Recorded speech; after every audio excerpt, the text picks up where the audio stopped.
zin te a khuanin rangvaina abang rangva chung rangva ni poka huta khuanin an phosa meka anin bullo ka tilai hianin min an rama in sakan lorem ti hlau mai ta hian kan boi pui me ka ni anin hi na ni voin hi hei ban khuru te kan lai chan me ka a chen chu kan zo to a ni thum na ni to hei ruwa sur cher cher re maya khuwa hi ro lei thei lowa ni lang thei box si lowa ma kan la son lei thei lowa ni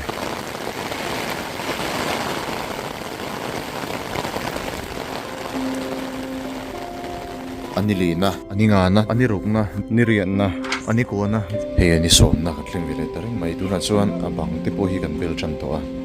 tilai hi bathroom tur ania chuan tile na dai lo kangin kan lei vela tile po hi tian kan hui le me ni som ni panga kan lo sa ve taring mai hei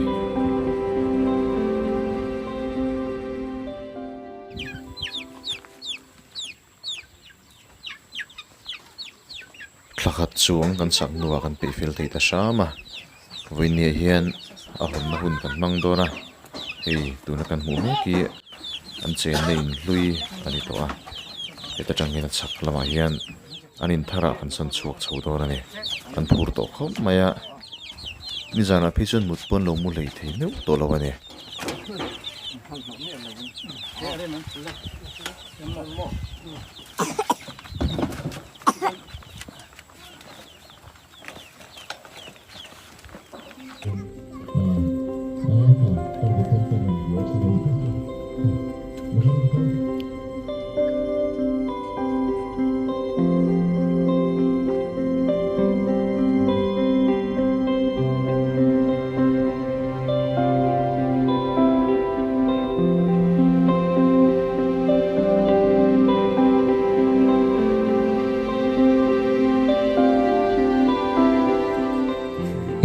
so in chen nei tur lo boi puya patilai hian an lo lom chari takan din pui lok taula an chung ko kan an ting ho se ka van ti em an no po ka bulai lo ting se la afa pa nen khan afa pa po ka bula kan ga ting se tera initiate le in huangin in chen nei tur kan lo boi puya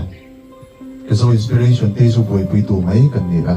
in usung ko polin lo lom pui nan kan local khoma chuan in lon thenga ku tengin kan lo lom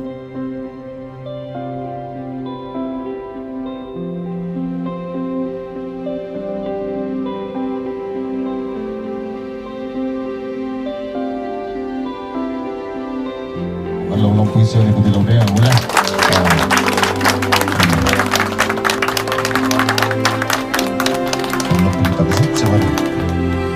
Kailangan siya nito. Ano ba? Ako ba yung wala? Kita kan tak suruh lo itu orang mana dia?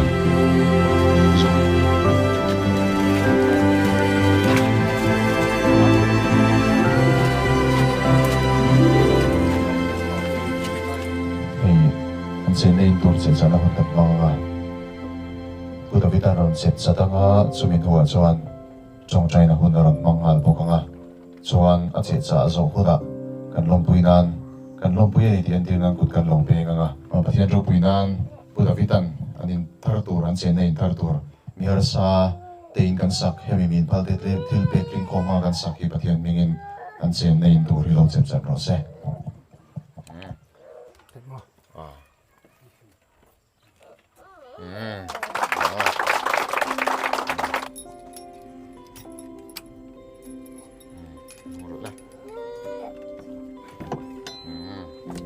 Betul lo beng lah.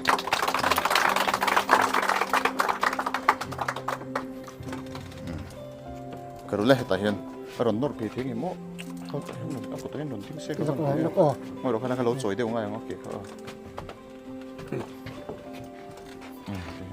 Salam pong hoy dai. Isen tiarin. Mi harsa in pathian sara kan lo sak sak genol to a.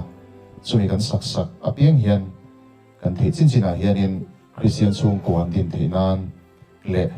amari ponarin na kong ma lo son zel thinan Bible hi kan present thina to chuma point Bible an present kan dua hi puta vita kan han dona ne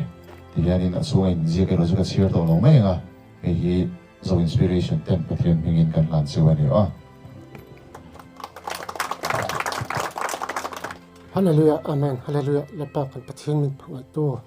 Lepas ini mai pok lepas tu anta. Lepas mission na chon lepas ini chon itika mak kan nei phak lo tu te lepas nak chon. Hem zo expression tikal tan lepas nak chon min din saka. Lepas ini nak lom tu karon soi ni le lepas.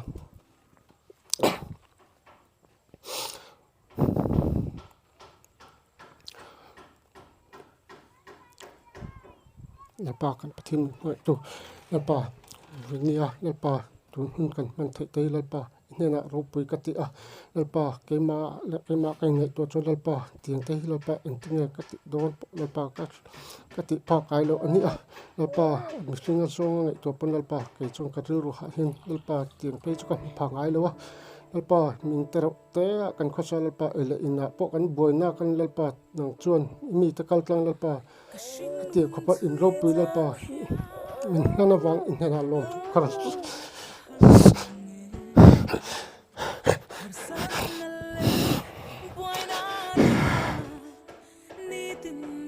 lepas lom tu kar soi ni lepas hen song ni tu le su Krista min kar di la amen le lo kang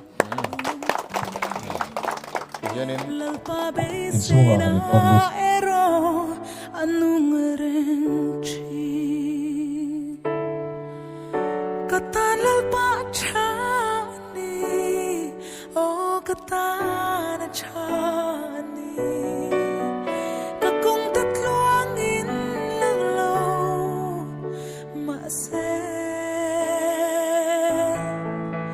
hey hika sheren min en kolchin min mangai tuani kay katan hian lalpa chani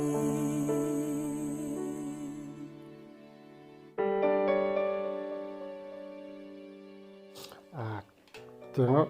còn hi cái mà pan bị đôn nó chút ngạ khop mẹ cái này lựa trăn tự khan cái đây hi đồng khop mẹ với phần nào tất ngày tuổi chôn cái em thứ nó dàn cắm mua với các ngày tuổi vùng lúc mà thì đấy tập bay cái chạc truyền bán như là bán như thì lúc tập bay cái chạc truyền này mà sợ bắt thiên thì lúc mấy là vào lal pa thì lúc cái tụm trong cái thì bắt thiên pa India tia ilo thut ve mai po ro pui ni tin hi ka ril ro hena ran lang ta chu ka ngai tu thena chu kan ngai tu thena in ti hlum po kha ka ti lo pha rui zen ta po ka la ve to in chung mi ka pel ve vek to ma se in ti hlum lan kham mi thu pathian pe ka tang kha in ti hlum hi ka tum ta lo ta ma se bei dong em ko ma hey tu na tiếng in có ống sầu ra là bắt thiên khỏi na ra cả đâm thả về tổ tụ ra in tại là na cho cả lần này về rộ rồi đâm tổ tụ ra hiện cái in tại mà sẽ phải tú nè em thứ na anh qua lồng thú bác khi soi tụ cả cái lô bắt thiên hiện nè bao hiện mi tất cả cái này bắt khop pa mi mà vậy nè ati lăng nang malam chan tu te